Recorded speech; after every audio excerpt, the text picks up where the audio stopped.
It's here. It's here. It's finally here. It's here. It's here. It's finally here. It's here. It's here. It's finally here. It's here. It's here. It's finally here. Hello, everyone. Welcome back to Jlunce Reviews. I've had a wonderful Halloween, and I hope that, unlike me, you decided to listen to all the amazing stuff that dropped at 11 p.m. on Thursday night instead of partying or whatever, because, you clearly had your priorities straight, and I don't. Today, however, is a day I never thought would happen. A day that has been teased for many, many years.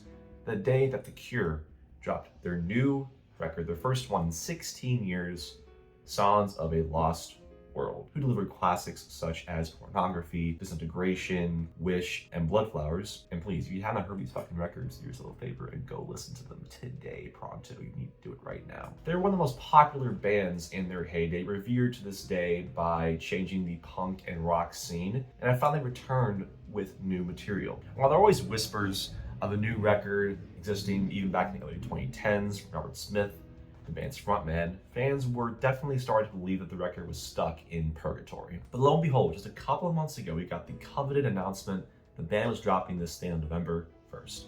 Fans received an invitation to join a website for the new release and to complete a series of cryptic puzzles to decode the track list and title the lead single. And overall, it really gave off this aura of mystery, but also dreariness based on the album art. So we got two singles, both of which received strong first reaction, including for myself. And now we are sitting here with the album. The album is here. The album is with us. And I don't want to jump the gun here, but this is one of the best comeback albums that I have ever heard. And not only that, but I think it's the prime example of the advantages that come from sticking to your guns as a band instead of coming to whatever trend is hot or popular in any music genre. What Robert Smith and the gang have accomplished here is nothing short of spectacular. Or at the very least, it shows that the band has not lost their touch. But it's not like the band simply try to give us the exact same sound, the exact same style of instrumentation and songwriting that made them work so great in the 80s and the 90s. Instead, they made sure that the age of their band, the years and experience and the world weariness that comes with that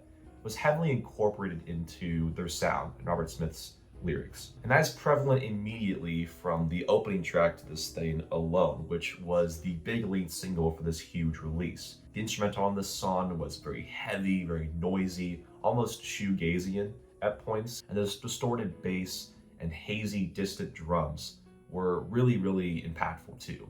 It truly sounds like I've been transported into like a palace on the moon or something. And it really gives off this feeling of finality, of weariness, the feeling that everything's about to be over. We get a few minutes to really sink into the instrumental before the vocals actually show up. And for a man who is in his late 60s, goddamn, he does not sound it. It sounds like Robert Smith was teleported straight from 1985. It's actually so astonishing that he's kept this level of intensity and youthfulness in his voice. Beautiful vocal performance aside, the lyrics are honestly very confrontational, almost meta even, with him directly referencing the end of the band. The stars are growing dim with tears. It shows that Smith is still really good at conveying loss and existentialism through his imagery. This really dreamy intergalactic intro is followed by And Nothing Is Forever, which is this symphonic piano-laced shimmering piece of ethereal wave and post-punk. I don't know if I'm reaching here, but it kind of sounds like if Cocteau Twins and Have a Nice Life had a baby.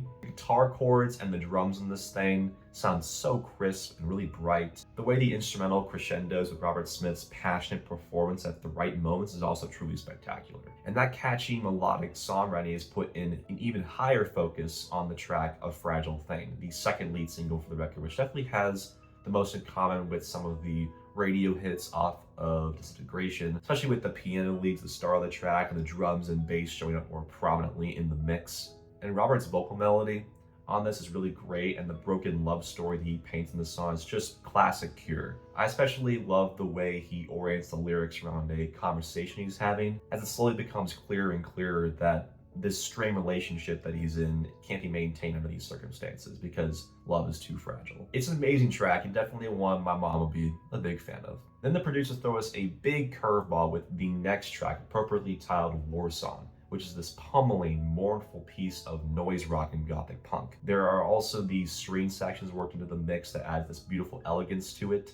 And the lyrics in this song are fucking heartbreaking, as Robert delivers one of his darkest tales yet. He sings about this fight between his partners, saying that they would trade their deaths before they would ever find true peace. He asks whether shame is wounded pride, and laments on the fact that there is no way out, no peace ahead, for they are forever war-torn. It's a very exaggerated and heightened piece about a nasty relationship, but the wild production vocals give it the platform necessary to excel. On drone, no drone, I would say that the band throws back to their head on the door days, with Robert's strained vocal timbre and the zany, distorted alternative edge to the guitar playing. The riffs in this song and the keyboard flourishes around when the chorus pops combine to create this very chaotic sound that takes up all the air in the room. I will, however, say though that the violent guitar strums and the distortion does leave the song feeling a bit more messy, a bit less well structured. Not quite as much care is put into the instrumental here, but still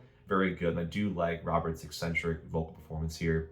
I do also like the Beatles reference to the song Happiness is a War and Gun here, where he alludes to the dark future ahead. And I Can Never Say Goodbye is another incredible highlight for me, as like a shoegaze song, it really tethers itself to a specific vibe, a specific hazy, distorted wall of sound, and it slowly gets more and more abrasive the further that the song we get to. And the songwriting here is very memorable too, talking about something wicked coming, something that could destroy the band or Robert himself. Interestingly, this song is also a tribute to his brother based on the lyrics. So it seems that this was written as a way for Robert to heal, to properly mourn. The heavy mix and emotional tension conveyed here really makes this song feel like an exercise in catharsis. All I Ever Am is certainly another great piece for me, though it's mostly due to the songwriting more than the instrumental, which is still great, but definitely not the most standout in the track list. I do like the bright bass and shimmering effects. I do also love the section in the pre-chorus where Robert talks about how love never turns out the way you want, and there's always something disappointing ahead. It's a very pessimistic viewpoint when it comes to a relationship, but it is true in that some connections that last a long time, the fire can burn out, the desire for one another can fade after being together for so long. The album ends off with the aptly titled end song, which has a gargantuan runtime of 10 damn minutes. And holy shit, every minute of this song is absolutely mesmerizing. Smith sounds in shambles as he sings about his old age, saying, "I'm outside in the dark, wondering how I got so old. It's all gone, nothing left of all I loved." The sound of the song, with its distorted bass and pounding drums, matches the thematic focus so well, and hell, every track on this album does this well, but it fits the best here.